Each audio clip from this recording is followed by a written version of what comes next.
Moi je suis salariée, c'est ma particularité. C'est une idée que j'ai proposée et que j'ai mis en place. C'est un peu mon bébé si je puis dire. Il n'y a que dans l'expérience qu'on peut voir finalement ce qui nous correspond et ce qui ne nous correspond pas. Bienvenue dans Parole d'entrepreneur, le podcast qui met en lumière les vrais visages de l'entrepreneuriat. Dans chaque épisode, nous donnons la parole à des entrepreneurs de notre région, membres de BNI Essonne Terre d'Avenir, des entrepreneurs au profil unique, aux personnalités inspirantes et passionnantes qui viennent partager avec vous leurs histoires, leurs astuces et leur énergie.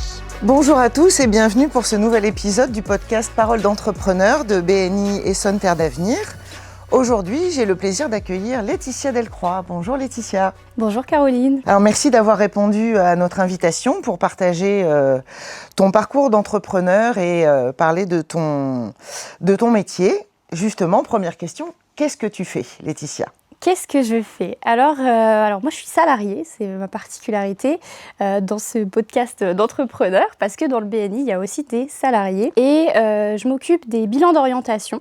Donc c'est des bilans de compétences pour les jeunes, tout simplement. Ok. Donc c'est vraiment ta spécificité, tu n'accompagnes que des jeunes ? Alors c'est ma spécificité, j'accompagne aussi des adultes, mais c'est vrai que dans le BNI je me suis positionnée sur cet accompagnement parce que la particularité de cet accompagnement c'est que dans mon entreprise c'est une idée que j'ai proposée et que j'ai mis en place à partir de notre bilan de compétences, donc c'est un peu mon bébé si je puis dire et du coup c'est uniquement moi qui l'ai fait au sein de notre entreprise. D'accord. Alors justement, tu disais particularité, puisque c'est un podcast dédié à l'entrepreneuriat, que toi tu es salarié. Est-ce que tu peux nous expliquer comment tu es arrivé dans l'entreprise dans laquelle tu travailles aujourd'hui ? Oui, alors je peux t'expliquer avec plaisir un parcours un petit peu compliqué, mais j'imagine comme tout le monde finalement. Moi, comment je suis arrivée dans cette entreprise ? Il faut savoir que déjà à la base, j'étais pas très scolaire. J'avais un petit peu des difficultés avec le système. Je pense que j'ai un peu de problème avec l'autorité. J'aime bien faire les choses à ma manière, avoir la possibilité d'être autonome. Et c'est pas trop quelque chose que j'ai retrouvé dans mon parcours scolaire. Donc après le bac à l'époque, comme si j'étais vieille. Non, mais c'est ce que disent les jeunes, ils disent à l'époque. Oui, voilà, c'est ça. Il y a très longtemps, fut une époque où il y avait encore le baccalauréat littéraire, donc c'est ce que j'avais choisi, plutôt par déduction, parce que finalement, il y avait des matières que j'appréciais pas trop et me suis orientée vers... C'est celui qui te correspondait le mieux, enfin en tout cas où oui, voilà, tu te retrouvais... Ouais. Plus à l'aise. Finalement, ouais. Je suis restée dans le général parce que, comme les parents le disent souvent, quand tu sais pas quoi faire, reste dans une filière qui t'ouvre des portes derrière. Bon, moi, j'ai fait la rebelle, j'ai choisi le littéraire. C'est pas celle où on dit qu'il y a le plus de débouchés derrière, mais c'est pas grave, j'y suis allée quand même. Et puis après le bac, je voulais plus retourner à l'école, donc j'ai décidé de travailler. Pendant 2 ans, j'ai fait plein de petits boulots différents, que ce soit dans la manutention, en intérim, en CDI, assistante polyvalente, dans plein de choses différentes. J'ai même fait un stage en immobilier, donc j'étais un petit peu perdue finalement, je savais pas trop où j'allais. Mais tu as touché à plusieurs domaines, donc ça t'a peut-être déjà donné des indications sur ce qui te plaisait et ce pourquoi tu étais faite. Tout à fait, oui. De toute façon, je pense qu'il n'y a que dans l'expérience qu'on peut voir finalement ce qui nous correspond et ce qui ne nous correspond pas. Ça, aujourd'hui, je le dis beaucoup avec les jeunes. Le mieux, c'est d'aller faire un stage, d'aller découvrir sur le terrain la réalité du métier. Parce qu'il n'y a que comme ça qu'on se rend compte finalement si ça nous convient ou pas quand on est au cœur du sujet. Donc moi, c'est ce que j'ai fait à l'époque. Et c'est là où je me suis rendu compte qu'il y avait des choses qui me convenaient et qui ne me convenaient pas. Et puis, je me suis retrouvée face à ma mère où on s'est dit, finalement, est-ce que ce ne serait pas le moment de reprendre des études, sachant que j'avais une condition, c'était de ne pas retourner à l'école. Parce que c'était un endroit où je ne me sentais pas à l'aise. Donc on a posé une condition. Ma mère avait été en train de construire son entreprise, donc My Human Partner. Et elle était indépendante à l'époque et elle avait besoin d'aide. Donc elle a pensé à moi et puis on s'est mis d'accord finalement. Moi il fallait que je reprenne des études en alternance parce que j'avais déjà touché un salaire, donc ça me semblait inimaginable de retourner dans des études complètement théoriques où je pouvais pas gagner d'argent.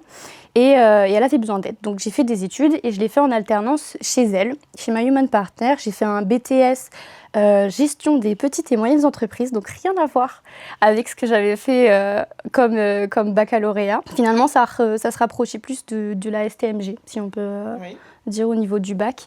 Et j'ai adoré. Donc je suis pas retournée à l'école, j'ai fait une école 100% en distanciel, en alternance, ce que je conseillerais pas à tout le monde. Parce que pour le coup l'autonomie en veux-tu en voilà hein. Franchement t'es vachement à ton compte et puis faut se débrouiller, faut arriver à suivre le programme, donc c'était pas de tout repos mais j'y suis arrivée tant bien que mal.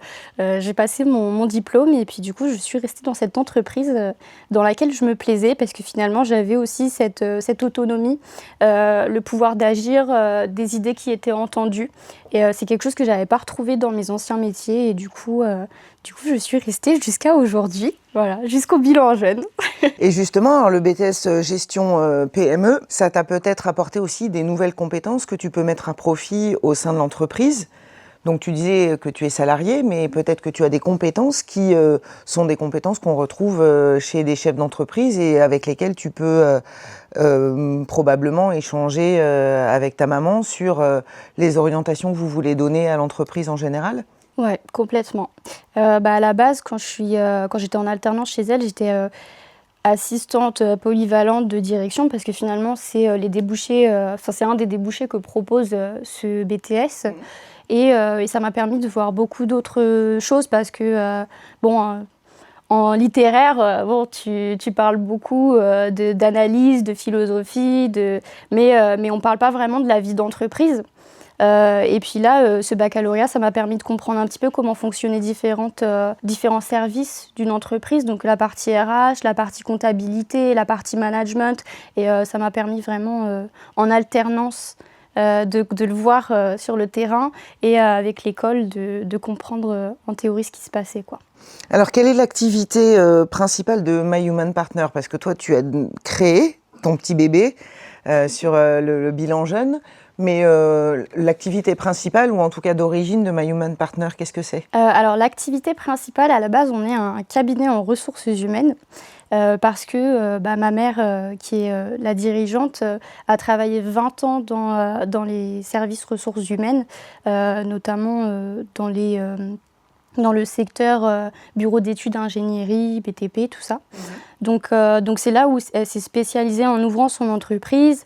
Donc ce qu'on propose à la base, c'est des PCRH, des prestations de ressources humaines pour d'autres entreprises et également du recrutement parce que c'est une partie de son job. Alors, il y a beaucoup de personnes qui confondent la RH et le recrutement, c'est pas la même chose, mais un RH peut se retrouver confronté à devoir recruter, à s'occuper de la partie recrutement. Donc c'est aussi quelque chose qu'elle propose. Et puis Covid, personne n'y a échappé. Donc elle a décidé de se diversifier à cette époque-là dans la partie bilan de compétences, coaching. Donc c'était... du coup, finalement, on est aussi devenu un organisme de formation. D'accord. Donc elle est restée sur sa partie RH, elle a proposé des formations dans la partie RH, les entretiens individuels, les entretiens professionnels, le recrutement aussi, et la partie aussi management, donc prise de fonction manager, comment se perfectionner, etc. Et puis les bilans de compétences et le coaching, donc les bilans de compétences, c'est plus à destination des particuliers finalement, donc ça change par rapport à ce qu'elle proposait avant. Sa cible, c'était vraiment les entreprises dans ce secteur bureau d'études ingénierie. Et puis, et le coaching. Alors le coaching, c'est marrant parce qu'on en parle souvent. Enfin, il y a des coachs de tout et de rien finalement. Quand on regarde bien, coach, ça veut rien dire parce qu'il y a des coachs personnels, il y a des coachs énergétiques, il y a des coachs... Coach de vie, on en voit beaucoup. Oui, tout à fait. Et elle était un peu réticente à cette étiquette du coach. Et finalement, elle a appris... grâce à son réseau, finalement, elle a découvert des personnes qui étaient coachs professionnels, etc. Et puis elle s'est dit, pourquoi pas ? Parce que finalement, c'est quelque chose... je pense que c'est un métier qui nous trouve. C'est pas nous qui trouvons le métier. C'est-à-dire qu'il y a des gens qui ont des appétences à vraiment, quand ils dialoguent avec des personnes, à aller chercher, à aller creuser avec ces personnes-là, à poser des questions ouvertes. Enfin, il y a un côté très humain aussi. Et je pense que c'est ce qu'elle faisait déjà avant. Et du coup, ça lui a été recommandé. Et de fil en aiguille, elle en est venue à se former, à devenir coach professionnel. Et du coup, c'est de là qu'est né l'organisme de formation. Et moi, je me suis rajoutée après. Et du coup, je me suis formée. J'ai suivi un plan de formation en tant que salariée. D'accord. Donc, pour pouvoir être consultante en bilan de compétences, pouvoir également ajouter ma patte au niveau des formations, comme le DISC, le MBTI, qui sont des outils finalement qui sont très utiles en communication. Donc, c'est des outils qu'on peut utiliser lors des formations ou dans les bilans de compétences et bilans d'orientation, du coup. Alors du coup, toi, tu as commencé, tu as animé ou en tout cas, tu as eu des personnes en bilan de compétences, des adultes qui venaient en bilan de compétences. Et c'est par ce biais-là que tu t'es dit, il y a peut-être quelque chose à proposer à des jeunes et peut-être basé sur ton expérience scolaire et universitaire à toi, où tu t'es dit, ça m'aurait peut-être aidé d'avoir quelqu'un à l'époque pour me faire gagner du temps ou en tout cas m'apporter les bons conseils pour y voir plus clair. Oui, complètement. Alors, ça s'est pas fait comme ça. C'est-à-dire qu'à l'époque, je ne proposais pas encore des bilans d'orientation et je ne proposais pas des bilans de compétences. J'étais vraiment sur la partie administrative, donc je m'occupais de tout ce qui était qualité, suivi des dossiers, etc. Et c'est par ce biais-là que j'ai découvert qu'est-ce qu'était un bilan de compétences, qu'est-ce qu'il y avait dedans finalement, qu'est-ce qu'on proposait à ces personnes-là. Et je me suis fait la réflexion, je me suis dit, mais pourquoi est-ce qu'il faut se poser sur un jour dans sa vie à 40, 45, 50 ans et se dire finalement j'ai envie de changer, de me reconvertir. Pourquoi est-ce que c'est pas un travail qu'on fait dès la sortie de l'école, pendant l'école même, parce que j'ai trouvé que c'était un sujet qui était pas présenté dans la partie scolaire. Il y a quand même un énorme écart, je trouve, quand on sort de l'école et quand on rentre dans le monde du travail, où on n'est pas forcément préparé, on ne connaît pas tous les codes, on ne s'est pas forcément posé la question sur qu'est-ce qu'on voulait nous. Je trouve qu'à l'école, on nous a posé une question, mais qu'on nous a rabâché énormément, c'est qu'est-ce que tu veux faire plus tard ? Et on ne nous a jamais dit pourquoi tu veux faire ce métier-là plus tard. C'est quoi ton sens derrière ? Quelle est ta motivation ? Qu'est-ce qui fait que ce métier, il va vraiment t'apporter, il va te ressourcer ? Et ça, on n'en parle pas. Et c'est un sujet que j'ai voulu aborder déjà parce que je l'ai vécu. J'ai pas eu cette chance à l'époque d'être accompagnée pour justement approfondir mon orientation, comprendre ce qui me convenait, mes appétences, mes compétences et pouvoir les mettre au service d'un métier. Donc j'ai eu la chance d'avoir une maman qui faisait un peu ça. Donc on a fait un pseudo bilan de compétences à l'époque. On a beaucoup parlé, je me souviens de conversations dans la voiture où on parlait de valeurs, on parlait de ce qui était important pour moi. Donc c'est quelque chose que j'ai voulu apporter aussi aux autres, quoi. Voilà. Et alors ce bilan jeune, il se fait à quel moment ? Pour les jeunes, justement, est-ce qu'il se fait aujourd'hui, on leur demande de faire des choix de plus en plus tôt dans leur scolarité, donc notamment en seconde quand il faut choisir les spécialités de première. Est-ce qu'il se fait quand on a son bac et qu'on ne sait pas vers quelles études se diriger plus tard ? Ça concerne quelle tranche d'âge, en fait, le bilan jeune ? Alors, j'ai choisi, quand on l'a créé, de proposer une tranche d'âge assez large. C'est-à-dire, je le propose de 14 ans jusqu'à 30 ans. Donc 14 ans, c'est troisième en général ? Fin quatrième, troisième, oui, ça dépend du contexte finalement. Avant, je trouve que c'est trop tôt parce que l'adolescence, c'est une période où on se construit, on cherche à trouver notre indépendance, à se créer notre identité. Donc, il y a beaucoup de choses qui évoluent finalement entre nos 14 et nos 25 ans. Et j'ai choisi jusqu'à 30 ans parce que avec ma génération, il y a des personnes qui soit on fait des longues études et le moment où elles se retrouvent dans le monde du travail ou au milieu de leurs études, elles se disent finalement c'est plus ce que je veux faire. Ils n'ont pas forcément eu d'expérience professionnelle avant, donc on ne parle pas de reconversion finalement, mais d'orientation. Et ça arrive de plus en plus fréquemment, j'ai l'impression, quand je regarde autour de moi. Donc en fait, le travail que tu fais, selon où ils se trouvent dans leur parcours scolaire, universitaire, va dépendre, effectivement, tu utilises systématiquement la même méthode, les mêmes outils pour les faire travailler, parce que j'imagine que tu es là pour les faire réfléchir eux-mêmes sur les problématiques ou c'est pas toi qui leur apporte des réponses toutes faites? Pas du tout, non. Parce que, alors ça, c'est quelque chose... on m'a déjà demandé si j'étais... quand j'explique mon métier, on me dit, oui, ben en fait, t'es conseillère d'orientation, quoi. Mais absolument pas. J'aime pas du tout avoir cette image-là, finalement, parce que c'est pas du tout ce que je propose, de ce que j'entends quand les parents viennent me voir, quand les enfants viennent pour faire un entretien. Souvent, ils ont déjà vu une conseillère d'orientation.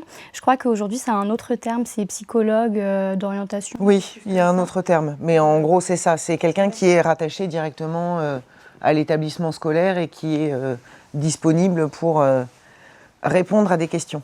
Voilà, c'est ça. Et du coup, ce métier-là, il est très bien, hein. Donc, c'est des personnes qui vont accueillir un élève parmi tant d'autres qui se posent des questions dans leur établissement sur son orientation. Et de ce que j'ai compris, c'est vraiment, ils se basent sur le bulletin scolaire, ils se basent sur les notes, et puis ils vont orienter. Vraiment. Ils vont dire, bon, bah, est-ce que tu penses que tu devrais faire ci comme étude, etc. Et c'est là où j'agis pas du tout. Mon rôle, c'est pas du tout d'aller voir le jeune et de lui dire, bon, bah, par rapport aux éléments que tu m'as donnés, moi, je te propose ça comme solution. Je propose pas de solution. C'est le jeune qui décide. C'est le jeune qui est acteur de son bilan avec moi. Donc moi, je suis là vraiment pour l'accompagner, pour lui donner les outils, pour qu'il puisse comprendre ce qu'il aime, ce qu'il sait faire, comprendre aussi, explorer les différents métiers qui existent, parce qu'on ne se rend pas forcément compte à un certain âge de la panoplie de métiers qui s'offrent à nous, sachant que ça évolue constamment. Il y en a qui n'existent même pas encore. Exactement, c'est ce qu'on dit. Oui. Et puis même en tant qu'entrepreneur, il y a des personnes qui combinent des choses, des compétences, et qui créent quelque chose de nouveau finalement. La création, ça fait partie de tout entrepreneur, de par sa différenciation, de par la manière dont il amène son outil. Enfin, il y a plein de choses à prendre en compte. Donc moi, je l'accompagne là-dessus, mais c'est son bilan d'orientation, c'est pas le mien. C'est pas moi qui décide à sa place, c'est vraiment lui qui a le choix derrière, et moi, je suis vraiment là pour l'accompagner, pour qu'il ait toutes les clés en main pour arriver jusqu'à ce projet-là. Ok. Et alors, qu'est-ce qui t'a permis, peut-être grâce à ton parcours, les expériences que tu as faites précédemment, qu'est-ce qui fait qu'aujourd'hui, ce bilan jeune, c'est un succès et que tu y as mis ta patte à toi? C'est une très bonne question. Alors, je pense que déjà, mon accompagnement, il se différencie beaucoup de par mon âge. Même si, j'aime bien donner cette anecdote. Une fois, j'ai accompagné une jeune qui avait 14 ans. Elle m'a vouvoyée, je me suis sentie vieille. Elle m'a appelée madame. Et c'est là où je me suis rendu compte que j'étais plus toute jeune comparée aux jeunes de 14 ans. Ils me voyaient plus comme une jeune, mais vraiment comme un adulte. Alors que je me sens pas du tout comme ça dans ma tête. Mais bon, c'est pas grave, hein, ça fait toujours mal la première fois. Non, après, je pense qu'il y a quand même... on est de la même génération, même si l'écart d'âge est important, on est de la même génération. C'est un atout? Enfin, ça les met en confiance? Je pense beaucoup. Moi, j'incite beaucoup au tutoiement avec les jeunes parce que j'ai pas envie qu'ils me vous voient par pitié. Mais aussi parce que... c'est pas forcément une figure parentale qu'ils ont en face d'eux. C'est-à-dire que c'est pas une dame, c'est pas un monsieur, c'est une jeune en face d'eux et peut-être un peu plus vieille, mais jeune quand même, je vous l'assure.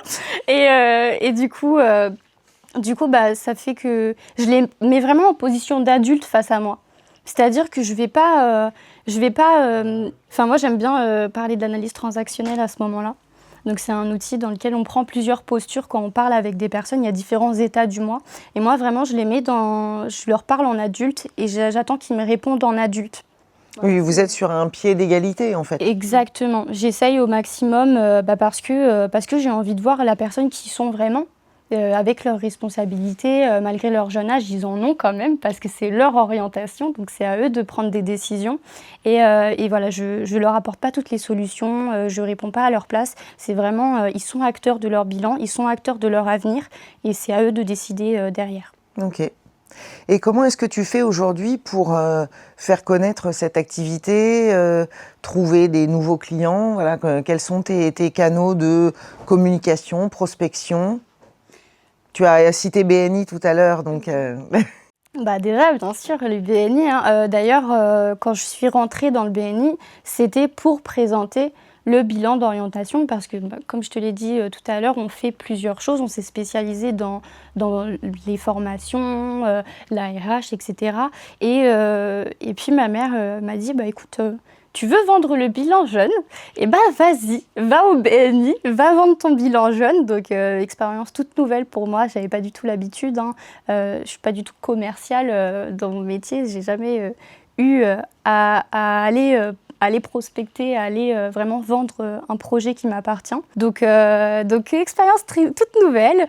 Sans mentir, la première fois que j'ai fait un réseau professionnel, j'ai détesté. J'ai détesté parce que je me suis dit, j'y vais, je vais chercher des clients, il faut que je fasse des petits flyers pour pouvoir les distribuer. Et puis, il y a quelqu'un qui va me dire, c'est génial, il faut que je fasse ça pour mon enfant, vraiment, ou je connais telle personne. Et du coup, de fil en aiguille, j'allais avoir plein de clients. Voilà.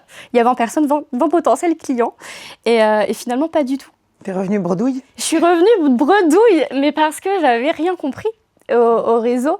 J'avais rien compris à ce système-là.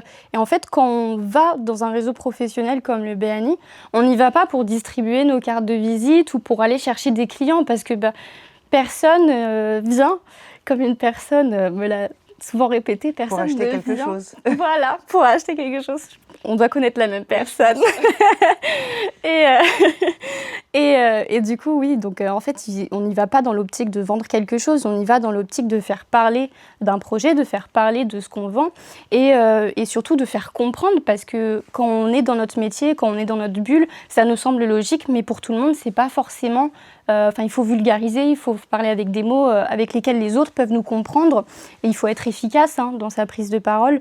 Donc on vient chercher des partenaires, des personnes qui ont un réseau eux aussi, des personnes qui ont un réseau elles aussi et qui du coup peuvent nous ouvrir ce réseau et faire parler de nous à leur contact. Et du coup, depuis que j'ai compris ça, tout va beaucoup mieux. J'ai intégré le BNI parce que j'ai trouvé que malgré le fait que je sois un peu rebelle dans l'âme, j'ai trouvé la méthode vraiment efficace. Parce qu'il y a vraiment une méthode qui permet...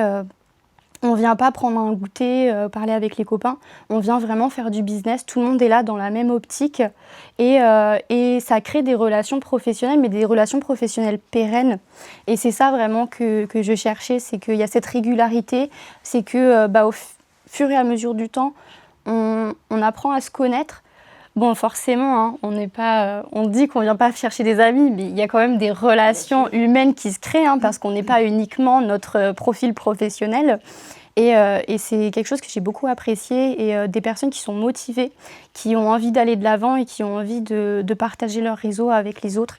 Et c'est comme ça que j'ai vraiment pu démarrer ce bilan d'orientation et ça m'a beaucoup aidé à me lancer. Mais tu vois, tu disais effectivement que tu es plutôt rebelle, ou tu étais plutôt rebelle par rapport au système scolaire, etc. Mais aujourd'hui, tu le fais dans une autre démarche et tu as compris l'intérêt que ça pouvait présenter pour toi, même si effectivement il y a une méthode et des choses bien particulières. Tu acceptes de rentrer dans le moule, entre guillemets, parce que tu y vois le bénéfice tout de suite pour toi et comment ça peut t'aider à te développer, chose que tu voyais peut-être moins quand tu étais lycéenne ou étudiante, en te disant, voilà, je suis dans un cursus où on m'impose des choses, mais je ne vois pas forcément comment ça peut m'aider pour la suite. Oui, alors, je suis encore rebelle. Là-dessus, je n'ai pas changé parce que je pense que ça fait partie de ma personnalité, de mon caractère. Je pense pas qu'on rentre dans un moule quand on rentre dans le BNI. Parce que je déteste les étiquettes, être mise dans une case. J'ai toujours été contre ça. Je pense que c'est de là d'où vient mon côté un petit peu rebelle, justement. Et je trouve que c'est pas... on rentre pas dans un moule quand on rentre dans le BNI. On vient avec sa patte, on vient avec sa personnalité, son élément différenciant. Et on s'adapte à une méthode. Et pourquoi on accepte de s'adapter à une méthode? Parce qu'on comprend l'intérêt qu'il y a derrière. Et ça, c'est quelque chose à laquelle j'ai toujours été sensible. C'est-à-dire que quand j'étais à l'école, je ne comprenais pas l'objectif derrière. J'avais pas de but, j'avais pas une vision sur est-ce que derrière, sur quel métier je vais, sur quel débouché, qu'est-ce que je vais chercher finalement, parce que j'avais aucune idée à 16 ans du métier que j'allais faire. Et c'est totalement normal, hein. On nous met la pression, mais finalement, c'est totalement normal de ne pas savoir à 16 ans. Et ça va changer à 20 ans, 25 ans, à 30 ans, toute notre vie finalement. Je pense que c'est que de l'apprentissage. Toute la vie, c'est que de l'apprentissage et on évolue et on grandit et nos appétences elles changent, nos compétences aussi. Donc voilà. Mais pour revenir au BNI, oui, j'ai pas eu l'impression de rentrer dans un moule parce que je suis venue comme j'étais.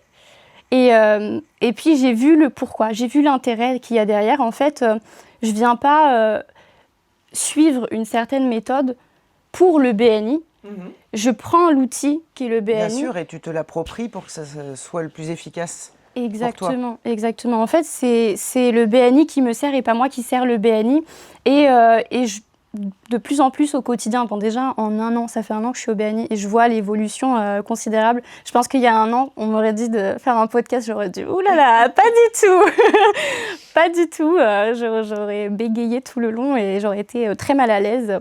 Et ça aide aussi à ça, c'est de pouvoir s'approprier son projet, son objectif et de pouvoir le commercialiser, mais en restant soi-même.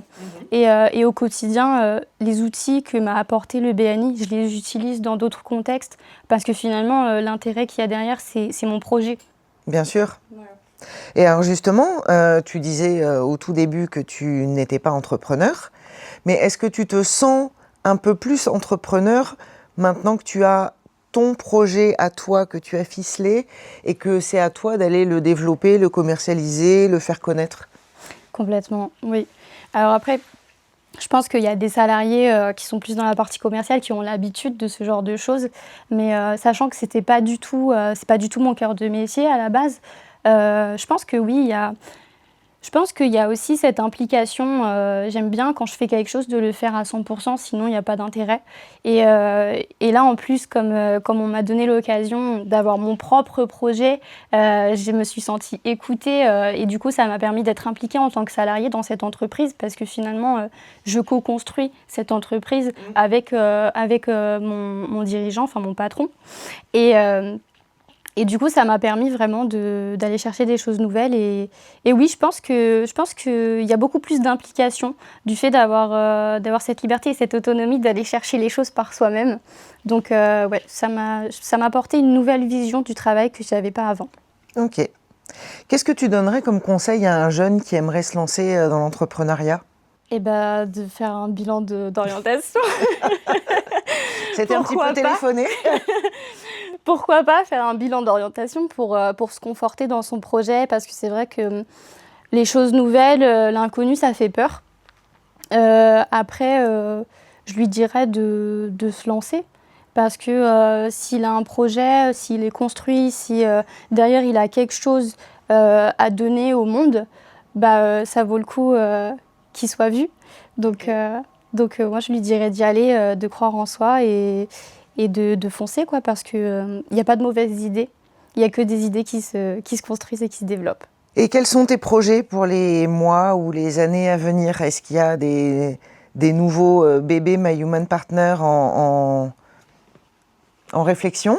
Maintenant que le bilan jeune est lancé, que c'est ton bébé à toi, est-ce que tu as pensé à d'autres choses, peut-être pour un autre public, ou tu parlais pas mal d'outils tout à l'heure, le DISC et le MBTI. Est-ce que tu as prévu de te diversifier? Est-ce qu'il y a des choses auxquelles tu penses pour le futur? Alors, des idées, je pense qu'on en a tous plein. Après, celles qui se concrétisent, il y en a moins. Des idées, j'en ai plein. Après, oui, encore une fois, faut faire la part entre le rêver et la réalité. Et il y a des choses, j'ai déjà pensé à faire des ateliers en groupe pour le bilan jeune, par exemple, pour parler de thématiques bien précises, parce que animer en groupe, c'est pas la même chose que d'accompagner individuellement. Et c'est quelque chose que j'apprécie beaucoup aussi. Après, pour l'instant, je pourrais pas t'en dire plus parce que j'ai pas envie. C'est pas confidentiel, mais j'ai pas envie de lancer des idées et qui ne se concrétiseraient pas. Là, j'en serais dégoûtée. Donc, on verra ce qui se profile par la suite. D'accord. Qu'est-ce qu'on peut te souhaiter, en tout cas? Qu'est-ce qu'on peut me souhaiter? C'est une bonne question, ça aussi, parce que finalement, j'ai envie de te dire. Question piège. Question piège. Bon, c'est pas grave. Je te laisse cogiter sur cette question. Ouais. Qu'est-ce que tu voudrais dire pour conclure cet épisode? Est-ce que tu as un message, un conseil à partager? Si je pouvais donner un conseil, c'est de ne pas s'inquiéter, de ne pas savoir ce qu'on veut faire plus tard ou de ne pas s'y retrouver dans ce qu'on fait aujourd'hui parce que ce n'est pas une finalité en soi, qu'on a tout le temps d'y réfléchir et que notre rythme, il nous appartient déjà et c'est pas grave. Et on va trouver à un moment donné, on va tomber au bon endroit avec la bonne personne au bon moment et ce qui doit arriver arrivera. Voilà. Ok. Merci beaucoup, Laetitia. Et avec plaisir. Merci, Caroline.